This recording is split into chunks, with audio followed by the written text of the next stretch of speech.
10 cases of posthumous marriage. Posthumous marriage, aka necrogamy, takes place in countries throughout the world. People in parts of China perform ghost marriages meant to pacify the souls of the dead. In the Western world, posthumous marriage is famously legal in France, where some women were permitted to marry soldiers who had been killed in battle during World War I. After a dam broke in the town of Frejus in 1959, a woman asked President Charles de Gaulle to allow her to marry her fiance who had died in the accident. A law was passed permitting her to do so. Read on for stories about some of the posthumous marriages that have taken place in China, France, and beyond. 10. Cecilia Clayman and Isaac Wozniak. Just because you can't normally marry a dead person in the United States doesn't mean that people haven't tried. Cecilia Clayman and Isaac Wozniak were first married in a Jewish ceremony on Miami Beach in January 1987.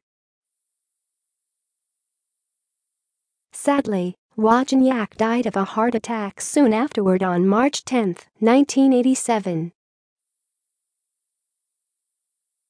Even more unfortunately for Clayman, the couple did not have a marriage license during their first ceremony. Wozniak would have had to supply a certified copy of his divorce from his first wife in Venezuela, which he did not have. The ceremony's officiant, Rabbi Meir Abramowitz, reportedly performed the marriage anyway because they had already planned for over 100 guests and he didn't want to call it off over a technicality. After Wozniak died, Clayman went to court and the posthumous marriage was performed by a Dade County Circuit judge. A court clerk signed the license in lieu of the groom. But once the decedent's sons learned of the marriage, they swiftly contested it and Miami's 3rd District Court of Appeal ruled that it was illegal. Clayman claimed that Wozniak's sons merely wanted to deny her the widow's rightful share of Wozniak's estate, which was estimated to be worth over $100,000. 9. Julia Pak and Heung Jin Moon.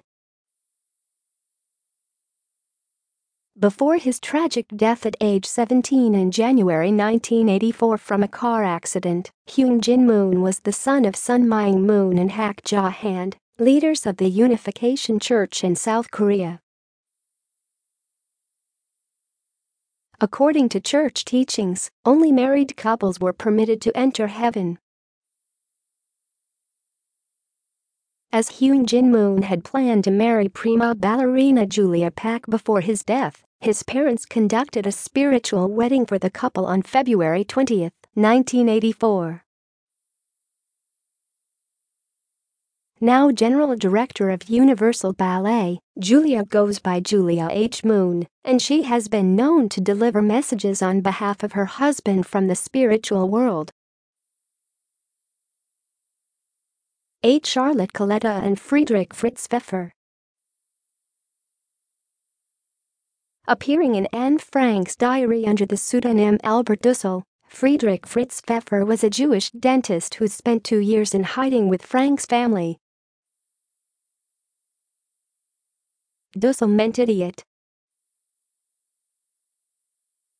Anne didn't get along with him. Before this, though, Pfeffer had met and fallen in love with Charlotte Coletta.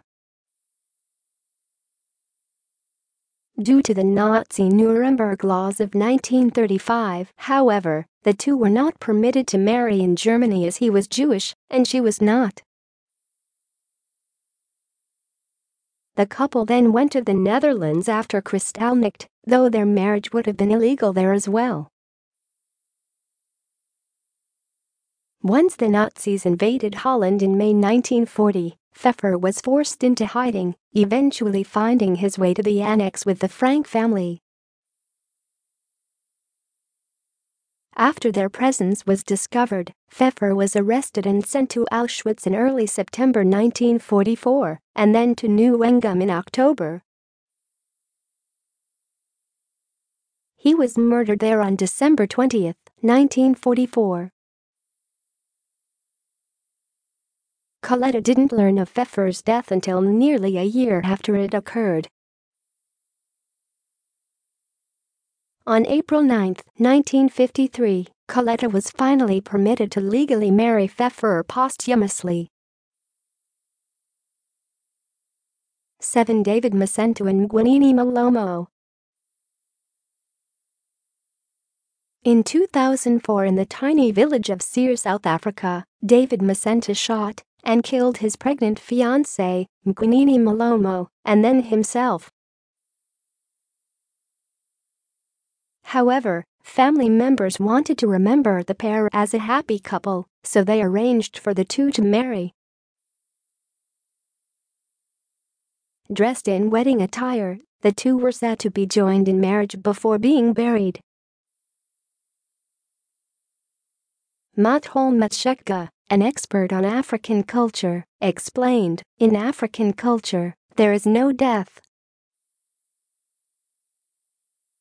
There is merely the separation of body and soul. It is also important because the families are married together." 6. Etienne Cardles and Xavier Jugel. Xavier Jugel was a French policeman who was killed by a terrorist on the Champs-Élysées on April 20, 2017. As posthumous marriage is legal in France, Etienne Cardles, Jugel's partner, was married to his love in the presence of Paris Mayor Anne Hidalgo and former French President François Hollande. The couple had been in a domestic partnership before Jugel's tragic murder. The marriage is presumed to be the first posthumous gay marriage in the world. 5. Christelle Demichel and Eric Demichel. After Eric Demichel's death in a 2002 road accident, Christelle Demichel married him, even though he was not standing there with her during the ceremony. They had met as police officers in 1997 in Paris. Soon, they moved in together and registered as common-law husband and wife. The couple moved to Nice to start raising a family and even fixed a wedding date. When Eric died, Christelle was 1 month pregnant. But sadly, she lost the child in the ensuing weeks. Having learned about necrogamy laws at law school, Christelle was able to persuade both her and Eric's families to get on board with the marriage. The ceremony seems to have brought Christelle some measure of peace.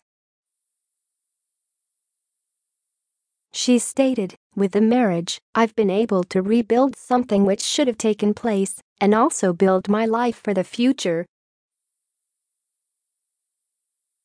4. Chattel Defi Uining and Surinya and Kemsuk. In Surin, Thailand, Chattel Defi Uining and Surinya and Kemsuk had been dating for 10 years before they got married once Kemsuk was already dead. Before she was unexpectedly killed in an accident, the two had planned to get married after Uining finished his studies. In early 2012, Uining reportedly married her primarily out of guilt because he had delayed their nuptials. He noted that he simply didn't think he had done enough for Kemsuk before she died. 3. Janetta Gardner and Kenneth Vanderwerf. A rare posthumous marriage was permitted in the United States in 2014. Janetta Gardner and Kenneth Vanderwerf dated from 2007 until 2010, when Vanderwerf died at age 78. A judge initially granted Gardner's request for a posthumous common-law marriage, thus making her the executor of Vanderwerf's estate. Cousins of Vanderwerf soon intervened, and the case went to the Utah Supreme Court. Ultimately, the marriage was reinstated. 2. Magali Jaskiewicz and Jonathan George. A car crash in eastern France in November 2008 brought an end to the earthly relationship of Magali Jaskiewicz and Jonathan George, but France's necrogamy laws enabled them to continue on together past till death do us part. At 26, Jaskiewicz had lived with George for 6 years and raised 2 children with him. The couple had gone to the town hall to arrange their marriage 2 days before George's death. 1 year later, wearing the dress she had originally picked out for the occasion, Jaskiewicz officially married George. Mayor Christophe Capet, who performed the ceremony, noted that Jaskiewicz had become a widow at her wedding. 1. Moz murdered women. The tradition of ghost weddings, which are said to ensure that the unmarried dead are not alone in the afterlife, can have some horrible unintended consequences. In the Shanxi province in 2016, a man named Ma Chenghua was arrested for promising to women with mental disabilities that he would find them grooms. Then he murdered them in an attempt to sell their corpses for use in ghost weddings. This isn't the first case of necrogamy gone bad. In 2015, 14 female corpses were reportedly stolen from a single village in the Shanxi province by thieves hoping to make money by selling the dead bodies for posthumous marriages. According to one study, the price of young women's bones and corpses rose sharply between 2008 and 2010. An individual in Liangqing County, Inner Mongolia, admitted to police in 2015 that he too had murdered a woman to sell her body to a family looking for a ghost bride. Although posthumous marriages often occur because a grieving lover is searching for a way to heal, it's clear that these ceremonies can sometimes involve nefarious crimes